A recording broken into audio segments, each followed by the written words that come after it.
Mike et Marcus à bord d'un véhicule en route pour le mariage de Mike. En chemin, Marcus s'arrête dans une boutique pour acheter son hot dog. Soudain, un voleur débarque et tente de braquer le magasin. Mike intervient et lui loge une balle dans la jambe. Arrivé au mariage, la cérémonie débute. Vœux, discours, embrassades des mariés. Au vin d'honneur, la fille de leur capitaine décédé rend hommage à son père. Marcus, ému, prend la parole pour saluer son meilleur ami. L'ambiance bat son plein jusqu'à ce que Marcus s'effondre brusquement sur la piste de danse. Urgence, réanimation, entre la vie et la mort, il aperçoit en songe leur capitaine disparu.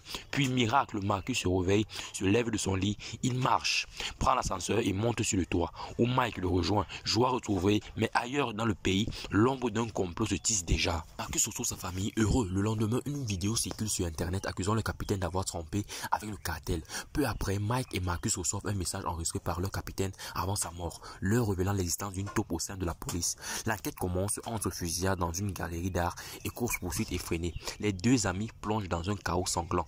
Pendant ce temps, en prison, le fils de Mike subit une attaque.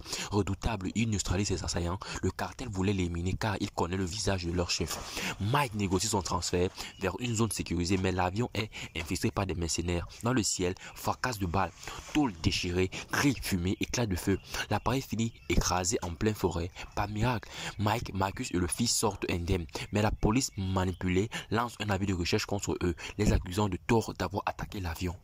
Cavale, il trouve refuge dans une grange, vole quelques habits et une voiture, direction la ville, une embuscade les attend.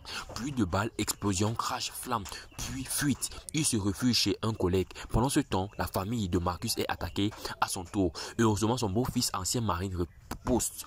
Bataille acharnée, coup à coup, grenade, rafale. Mais dans le tourmente, la femme de Mike est kidnappée. Un traître démasqué affronte le allié avant d'être capturé. Armé et prêt, Mike et Marcus se lancent. Feu, nourri, bagarre brutale, explosion en chaîne. Le face-à-face ultime s'ouvre. Le chef mercenaire tient la femme de Mike en otage, pointant leur arme sur Marcus. Alors, coup de génie, Mike tire sur Marcus. Un leurre. Dans le chaos, il abat le mercenaire d'une balle en pleine tête. Fin du cauchemar. Mais un dernier drame éclate. La fille du capitaine veut exécuter Armando pour venger son père.